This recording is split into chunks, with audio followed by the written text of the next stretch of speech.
بيبدأ الفيلم بشخص اسمه توماس واللي بتكون أمه لسه متوفية، وبيكون رايح للمستشفى اللي أمه توفت فيها علشان يشوفها قبل ما تدفن. وتوماس ده بيكون ضابط شرطة فاسد وبياخد رشاوي وبيعمل أي حاجة غير قانونية ممكن تتعمل. وبيكون توماس بيتكلم في التليفون مع أخته واللي بيكون اسمها أجاسة، وبتكون أجاسة بتستعجل توماس علشان هما بدأوا يحطوا جثة أمه في التابوت. فبيقول لها إن هو جاي في الطريق وبيقفل المكالمة معاها، وأثناء ما هو سايق بيشوف كلب واقف في نص الطريق ومش راضي يتحرك، فبيتفادى الكلب ده وبيكمل طريقه، لكنه بيفضل باصص على الكلب في المراية ومش باصص في الطريق، وعلشان كده بيخبط شخص بعربيته من غير ما يقصد. فبيفرمل توماس فورا وبينزل يشوف الشخص اللي هو خبطه، وبيتفاجئ ان الشخص ده مات فورا. وبيترعب توماس وما بيكونش عارف يعمل ايه او يتصرف ازاي في المصيبة دي، لحد ما بيلاقي بنته الصغيرة لويس بتتصل بيه، وبتتصل بيه علشان تبلغه ان هم خلاص هيقفلوا التابوت على جدتها، وبتستعجله علشان يقدر يشوفها قبل ما يقفلوا التابوت. فبيقول لها توماس ان هو جاي في الطريق، وبيقفل المكالمة معاها وهو مرعوب ومش عارف يعمل ايه، لحد ما بيقرر يحط جثة الشخص ده في عربيته ويروح يشوف امه قبل ما تدفن،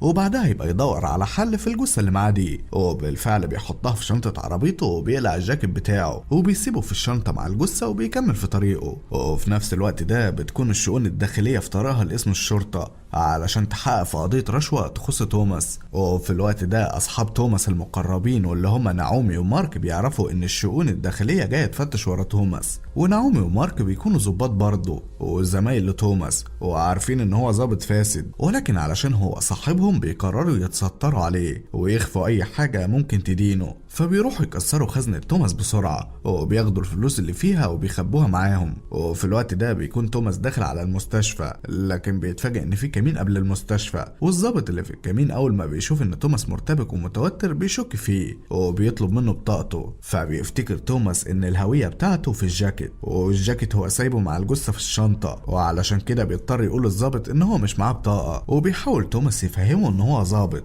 وما ينفعش يوقفه يعمل معاه كده، لكن الظابط مش بيصدقه وبيصمم ان هو يفتش العربية وبيروح يفتح الشنطة. فبيجري توماس عليه قبل ما يفتح الشنطة ويشوف الجثة وبيضربه، وساعتها العساكر والظباط اللي في الكمين بيتجمعوا على توماس وهو بيفضل يضرب فيهم كلهم، وبتحصل خناقة كبيرة. وبعد ما الخناقة بتخلص بيطلع لهم توماس بطاقته من غير ما حد يحس من جنب الجثة، وبيثبت لهم ان هو ظابط وبيعتذر لهم وهم كمان بيعتذروا له، وبيسيبوه يمشي ولا كأن حاجة حصلت. وبيكمل توماس في طريقه واخيرا بيوصل للمستشفى وبيروح يسلم على بنته واخته، وبعدها بيدخل يشوف امه وهو متأثر وحزين جدا، لحد ما بتجيله رسالة من صاحبه ماركو بيقوله فيها ان الشؤون الداخلية فتشت كل حاجته في الاسم، ولحسن الحظ ما لقوش حاجة، وان هم رايحين له على المستشفى دلوقتي وهيفتشوه تفتيش كامل ولازم يخفي اي حاجة تدينه. واول ما توماس بيشوف الرسالة دي بينصدم وبيفتكر الجثة اللي موجودة في العربية بتاعته، وما بيكونش عارف يعمل ايه في الجثة اللي عنده في العربية، لحد ما بتجيله فكرة مجنونة واللي هي انه يحط الجثة اللي في العربية دي في التابوت مع امه وتدفن الجثة مع امه خلاص. وبيطلع توماس يجيب بلالين وبيطلب من الامن اللي في الاوضة يخرجوا ويسيبوه مع امه شوية، وبيفضل توماس لوحده في الاوضة وبيروح يحط البلالين قدام الكاميرا وبيحجب الرؤية عن الكاميرا، وبيدخل توماس جثة الشخص ده من انبوب في الاوضة وبيفك مسامير التابوت وبيحط الجثة مع جثة امه وبيبدأ يقفل التابوت مرة تانية. لكن المشكلة ان هو بيعمل دوشة وصوت عالي لدرجة ان في ممرضة بتسمع الدوشة وبتحاول تفتح باب الأوضة، لكن هو بيكون قافل الباب من جوه لحد ما يخلص اللي بيعمله. فبتشك الممرضة ان في حاجة غلط وبتروح تجيب فرد امن يفتح الأوضة، ولما بيفتحوا الأوضة بيلاقوا توماس قاعد جنب التابوت وان التابوت مقفول ومفيش اي شيء يدعو للشك. وبعدها بيروحوا يدفنوا ام توماس وما بيقدروش يكتشفوا اي حاجة، وبعد الدفنة بيروح توماس ينظف عربيته علشان يخفي اي دليل ومحدش يقدر يكتشف ان كان في جثة في العربية. وبعدها بيجهز نفسه علشان يعمل حادثة بالعربية بالقصد، وده علشان يخبط العربية خبطة قوية ويدرع الخبطة اللي قتل بيها الشخص، وكمان علشان يروح لورشة التصليح يصلح عربيته ومحدش يسأله هو بيصلح عربيته ليه. وبعدها بيروح توماس للقسم وبيقابل صاحبه مارك وبيحكي له مارك ان هو ونعومي يتخلصوا من الفلوس اللي كانت في الخزنة، وده علشان الشؤون الداخلية كانت بتدور وراه. فبيشكروا توماس على مساعدته وبيقطع كلامهم دخول نعومي للمكان، وده علشان تقول لهم ان هما الاتنين جالهم اخبارية عن مجرم خطير ولازم يجهزوا ويتحركوا حالا. وبالفعل بيبداوا يجهزوا نفسهم وبيروحوا ياخدوا السترات المضادة للرصاص والاسلحة، وبيروحوا ياخدوا التعليمات بعد كده ويعرفوا المعلومات الكاملة عن المجرم ده واللي بيكون اسمه مانويل، وبيعرفوا ان هو مجرم خطير وبيشوفوا صورته. واول ما توماس بيشوف صورة مانويل بينصدم وبيرتبك، وده لان المفاجأة ان مانويل ده هو الشخص اللي توماس خبطه امبارح بعربيته. وطبعا بيفضل توماس واقف ساكت ومش عارف يعمل ايه، وبعد ما بياخدوا كل التعليمات بيتحركوا للمكان اللي المفروض مانويل موجود فيه، وبيضطر توماس يتحرك معاهم رغم ان هو دافن مانويل بايده. وبيوصلوا كلهم للمكان، وبيكون توماس مش مهتم ومش بيطلع مسدسه حتى، لانه عارف ان كل اللي بيحصل ده ملوش لازمه وان مانويل مش موجود. وطبعا محدش بيقدر يلاقي مانويل في المكان، والرئيس بتاعهم بيتعصب علشان بيفتكر ان مانويل عارف انهم جايين وهرب قبل ما يوصلوا. وبيأمرهم الرئيس انهم ينتشروا في المكان علشان مانويل لسه موجود في المنطقه. وبيخرج توماس يتمشى على الطريق، وبيتفاجئ بان الكلب اللي هو تفاداه امبارح موجود في المكان. فبيمشي توماس ورا الكلب لحد ما بيلاقي نفسه في مكان الحادثه وفي اثار دم على الارض، وكمان بيكون في ضابط موجود في المكان وبيحقق في الحادثه. فبيروح توماس يسلم على الضابط ده ويتعرف عليه، وبيقول له ان هو ضابط زيه، وبيساله ايه اللي حصل في المكان ده. فبيقول له الضابط ان في مكالمه جات لهم امبارح من شخص مجهول، والشخص المجهول ده بلغهم ان في حد خبط شخص بعربيته وقتله، وبعدها خد جثته وحطها في العربيه وهرب. وبيبلغوا الضابط ان هو جاي يحقق في الموضوع وهيفرغ كاميرات المراقبه اللي في المنطقه ويتاكد من صحه البلاغ. فبينصدم توماس لما بيعرف ان في كاميرات في المنطقه، وان في كاميرا موجوده في مكان الحادثه مباشره، وبنسبه كبيره الكاميرا دي صورته. فبيطلب هنا توماس من الضابط ده ان هو يساعده في التحقيق، وبيقول له ان هو هيروح يراجع الكاميرات معاه علشان المهمه دي هتكون صعبه وهو مش هيقدر يعملها لوحده. فبيوافق الضابط ان هو يساعده، وهنا بيتدخل مارك صاحب توماس وبيقترح عليهم هو كمان ان هو يروح معاهم، لان هو بيكون واقف معاهم من بدري وسامع كل الحوار اللي دار بينهم. فبيروح توماس ومارك يراجعوا الكاميرات مع الضابط، وبيرجعوا الكاميرات لحد وقت الحادثه، وبيشوفوا عربيه توماس وهي معديه من المكان، لكن جوده الصوره ما بتكونش احسن حاجه، وما بيقدروش يحددوا هويه اللي سايق، وكل اللي قدروا يعملوه انهم حددوا نوع ولون العربيه مش اكتر. واول ما مارك بيشوف العربيه بيقول له توماس ان العربيه دي نفس عربيته. فبيرتبك توماس وما بيردش عليه، ومارك والضابط بيحاولوا يخمنوا نمر العربيه علشان الصوره ما بتكونش واضحه. فبيحاول توماس يلخبطهم ويقول لهم ارقام غلط علشان يبعد الشبهات عن عربيته، لكن هم بيكونوا مش مقتنعين باللي هو بيقوله، وعلشان كده بيقترح عليهم ان هم يروحوا يتغدوا وبعدها يبقوا يكملوا تحقيق. وبيجي تاني يوم وبنشوف توماس وهو بيتدرب شويه على الرمايه، واثناء ما هو بيتدرب بتجيله مكالمه من مجهول فبيطلع يرد، وبيتفاجئ توماس بان المتصل المجهول ده بيساله عن المكان اللي دفن فيه جثه المجرم مانويل، لان هو شافه وهو بيحط الجثه في شنطه عربيته، ولكن ما قدرش يحدد هو دفنه فين بالظبط. وبيكون توماس مصدوم من اللي بيسمعه، وبيقول للمتصل ان هو ما يعرفش هو بيتكلم على ايه ومش عايز يعرف، وبيقفل المكالمه معاه. وبيرجع توماس يكمل تدريبه وهو خايف ومرعوب، لان ممكن يكون المتصل ده شافه فعلا ومعاه دليل عليه، وبيكون متوتر وعمال يفكر في اللي حصل لحد ما بيلاقي رقم مجهول بيتصل بيه تاني. فبيطلع توماس يرد بره على التليفون وهو خايف ومرتبك علشان محدش يسمعه. فبيقول له المتصل تاني ان هو شافه وهو بيقتل مانويل، وان هو هيبلغ عنه وهيفضحه في كل مكان. فبيفضل توماس ينكر معرفته باي حاجه، وبيقفل المكالمه معاه على طول وبيقرر يمشي من المكان. وبيروح توماس للجراج عشان ياخد عربيته ويمشي، لكن وهو في الجراج بيتفاجئ بعربيه جايه ناحيته بسرعه كبيره وهتدوسه. فبيبدا يجري والعربيه بتطارده، وقبل ما العربيه تدوسه بلحظات بيقدر توماس يتفاداها ويبعد عن مسارها. فبتقف العربيه وبيطلع السواق تليفونه لتوماس علشان يفهمه ان هو المتصل المجهول اللي بيتصل بيه، وبيمشي بعدها بالعربيه. فبيجري توماس يركب عربيته علشان يطلع ورا العربيه دي، لكن بيتم مقاطعته من صاحبه مارك، واللي بيكون جاي يقول له خبر مهم في القضيه بتاع المجرم مانويل. فبيقول مارك لتوماس ان هم اكتشفوا ان اخر مره كان تليفون مانويل نشط فيها كان المكان اللي امه اتدفنت فيه، لكنهم مش قادرين يحددوا مكان التليفون فين بالظبط. فبيشكروا توماس على المعلومه المهمه جدا دي، وبيقول له يبقى يبلغوا اخر الاخبار، وبيوافق مارك وبيمشي. وبيرجع توماس لعربيته وبيلاقي الشخص المجهول بيكلمه. فبيقرر توماس يختبر الشخص ده ويعرف هل الشخص ده عارف المكان اللي هو دفن فيه مانويل ولا لا. فبيساله توماس لو هو قدر يشوفه وهو بيدفن مانويل رغم ان هو كان بيدفنه في الضلمه. فبيقول له المتصل ان هو قدر يشوفه عادي. فهنا بيتاكد توماس ان المتصل ده مش عارف المكان اللي هو دفن فيه مانويل، وعلشان كده بيقول توماس للشخص ده ان هو معهوش اي دليل، ولو عايز يبلغ عنه يقدر يبلغ، لان كده كده محدش هيقدر يلاقي الجثه ومفيش حاجه تدينه، وبيقفل السكه في وشه. فبيفضل الشخص ده يتصل على توماس كتير، لكن هو بيتجاهل كل مكالماته وما بيردش عليه خالص، لحد لحد ما بيتفاجئ توماس ان في شخص داخل القسم يضربه قدام كل الموجودين، وبيقول له ازاي هو ما بيردش على مكالماته. فبيفهم توماس ان الشخص ده هو الشخص المجهول اللي بيتصل بيه، وساعتها بيعتذر الشخص ده لتوماس ولكل الموجودين، وبيقول ان هو اعتقد ان توماس حرامي مش اكتر، وبيعرفهم الشخص ده بنفسه، وبيقول لهم ان هو النقيب مارلي. فبيتضايق توماس من الموقف ومن اهانته قدام الكل، والمشكله كمان ان هو ما بيقدرش يتكلم علشان رتبته اعلى منه، فبيسيبهم وبيدخل الحمام. وكل زمايل توماس بيكونوا مصدومين من اللي حصل ومن رئيسهم اللي ما خدش موقف ضد مارلي. فبيوضح لهم رئيسهم ان مارلي ده يبقى صديقه وزميله وكان معاه في نفس الدفعه، وكمان مارلي ده هو اللي انقذهم من الشؤون الداخليه وخلاهم يوقفوا التحقيق معاهم، وعلشان كده بيقول لهم محدش يجيب سيره باللي حصل ده لاي حد. وكلهم بيضطروا يوافقوا وبيسكتوا، وبيسيبهم مارلي وبيدخل الحمام لتوماس، وبيوضح له ان هو الشخص المجهول اللي كان بيكلمه، وبيقول له مارلي ان هو عايز جثه مانويل تبقى عنده بالليل بدون الدخول في نقاش. فبيتعصب توماس وبيهجم عليه وبيشتبكوا مع بعض لحد ما بيقدر مارلي يضربه ويسيطر عليه، وبعد ما بيسيطر عليه وبيثبت له ان هو اقوى منه بيسيبه، وبيقول له مارلي ما ينساش يجي يقابله بالليل واكيد وهو معاه جثه مانويل، وبيسيبه وبيمشي. وساعتها بيتاكد توماس ان مارلي ده شخص مش سهل وان هو ما قداموش حل تاني غير ان هو يجيب له الجثه. فبيروح توماس يفتح قبر امه وبيطلع التابوت وبيفتحه وبيطلع جثه مانويل، لكن المفاجاه ان لما هو بيشوف جثه مانويل المره دي بتركيز اكتر بيلاقي ان هو مضروب بالنار في ظهره. فبينصدم توماس وما بيكونش عارف ايه اللي حصل، وبيقرر يشوف طريقه يكتشف بيها ايه اللي حصل. فبيطلع تليفون مانويل اللي كان مدفون معاه وبيروح يحطه على الشاحن، وبيستنى التليفون يفتح علشان يدور فيه على اي حاجه تساعده يفهم ايه اللي حصل. لكن لما التليفون بيفتح بتيجي مكالمه مانويل، وبيرد توماس على المكالمه وبيلاقي الشخص المتصل بمانويل بيقول له ان هو كان قلقان عليه جدا وفاكر ان مارلي خلص عليه. فبيفضل توماس ساكت وما بيردش، ولما الشخص اللي بيتكلم ما بيلاقيش حد بيرد بيقفل المكالمه على طول. فبيتصل توماس بنعومي وبيديها رقم الشخص ده وبيطلب منها تجيب له موقع الشخص ده، ورغم ان ده طلب غير قانوني لكنها بتوافق وبتديله العنوان وهي مش فاهمه ايه اللي بيحصل. وفي نفس الوقت ده بيكون مارك لسه بيحقق في قضيه القتل اللي على الطريق، وبيكون بيشوف مخالفات المرور اللي اتسجلت على الطريق في الوقت ده، وبيتفاجئ ان توماس كان بيسوق عربيته بسرعه عاليه جدا في نفس الوقت اللي حصلت فيه الحادثه. فبيربط مارك الاحداث ببعض وبيفهم ان توماس هو اللي خبط شخص بعربيته وقتله وحطه في شنطه العربيه وهرب. وفي الوقت ده بيروح توماس للشخص اللي نعومي ادت له بياناته وبيقبض عليه، وبياخده توماس لمكان فاضي وبيبدا يضربه علشان يعترف له بكل حاجه ويفهم قصه مانويل ومارلي. فبيعترف الشخص ده ان مارلي كان بيستغل منصبه في سرقه المخدرات اللي بتتاخد حرز، وكان مانويل بيساعده في بيع المخدرات دي في الملاهي الليليه لحد ما مانويل خانه وخد منه بضاعه كبيره وباعها لكن ما ادالوش فلوسها، وراح مانويل شال فلوس البضاعه دي في خزنه خاصه، وكان دايما مانويل بيشيل مفتاح الخزنه دي معاه. فبيربط توماس الاحداث ببعض وبيفهم ان مارلي عايز جثه مانويل علشان يشوف المفتاح كان موجود معاه ولا لا. فبيروح توماس يفتش جثه مانويل وبيلاقي مفتاح الخزنه مع مانويل فعلا، لكن المفاجاه اللي توماس ما كانش عامل حسابها ان هو بيلاقي صاحبه ماركو قدامه وبيكون جاي يقبض عليه بتهمه قتل مانويل. فبيحاول توماس يهديه لكن مارك ما بيهتمش وبيقبض عليه وبيلبسه الكلبشات وبياخده في العربيه. وطول الطريق بيكون توماس بيحكي لمارك على كل حاجه من البدايه وبيطلب منه يسيبه وما يسجنوش علشان خاطر بنته لويز. فبيتاثر مارك علشان توماس يبقى صاحبه وما بيروحش بيه لاسم الشرطه وبياخده للمينا، وبيقطع مارك المخالفه اللي تثبت وجود توماس على الطريق وقت الحادثه وبيقول له يمشي. وفي اللحظه دي بتيجي مكالمه لتوماس من مارلي وبيقول له فيها ان هو ينزل من عربيه مارك فورا. فبيخاف توماس لما بيلاقيه عارف ان هو موجود مع مارك وبيضطر يسمع كلامه وينزل من العربيه ويبعد عنها. وساعتها بتقع حاويه ضخمه على عربيه مارك ومارك جواها وبتتدمر العربيه دي تماما. وطبعا بينهار توماس من المنظر وبيفضل يعيط على صاحبه اللي مات. لكن المفاجاه الحقيقيه لتوماس ان مارلي بيقول له في التليفون ان هو موجود عند اجاسا ولويز دلوقتي، وبيهدده ان هو لو ما جابلوش الجثه هيخلص عليهم زي ما خلص على مارك. فبيفضل توماس يترجاه يسيبهم وهو هيسلمه الجثه في اقرب وقت ممكن. وبيروح توماس للبيت وبيلاقي اخته وبنته كويسين وما فيهمش حاجه، لكن بيجيله رساله من مارلي بان هو هيقتلهم المره الجايه. وعلشان كده لما بيجي تاني يوم بيقرر توماس يسفر اخته وبنته على اساس ان هم هياخدوا اجازه اسبوعيه، وبيوعدهم ان هو هيخلص اللي وراه ويجي لهم علشان يقضي الاجازه معاهم. ولما بيطمن توماس عليهم بيروح لاسم الشرطه وبياخد متفجرات من هناك وبيزرع المتفجرات دي في جثه مانويل. وبيروح توماس يسلم الجثه لمارلي من غير اي مشاكل وبياخد بياخد مارلي الجثة منه وبيحطها في عربيته، لكنه ما بيلحقش يبعد وعربيته بتنفجر وهو جواها. وهو بيعتقد توماس هنا ان مارلي مات خلاص، لكنه بيتفاجئ ان هو لسه عايش وراجع يهاجمه، فبيشتبكوا الاتنين مع بعض. وبعد قتال طويل بيقدر توماس يضرب مارلي بالنار وبيخلص عليه، وبعدها بتوصل الشرطة للمكان وبيتم القبض على توماس، وبيتم عمل اتفاقية معاه ان كل التهم اللي عليها تسقط، وفي المقابل محدش يعرف بكل الفساد اللي حصل، وده علشان سمعتهم كظباط شرطة وعلشان شكل الحكومة العام. وبعد فترة بيستقيل توماس من شغله، وبيبعت مكافأة نهاية خدمته لمرات مارك، وبيتفاجئ توماس ان نعومي جاية تقابله وبتديله اخر حاجة باقية من عربية مارك، واللي هي مفتاح خزنة الفلوس واللي كانت مع توماس وقتها، لكن هو سابها في العربية ونزل قبل ما الحاوية تقع على العربية وتدمرها. فبياخد توماس المفتاح وبيروح لخزنة مانويل وبيفتحها وبيتفاجئ ان الخزنة فيها فلوس ملهاش عدد. فبيقرر توماس يبدأ حياة جديدة بالفلوس دي ويعيش في سعادة مع اخته وبنته، وبيخلص الفيلم.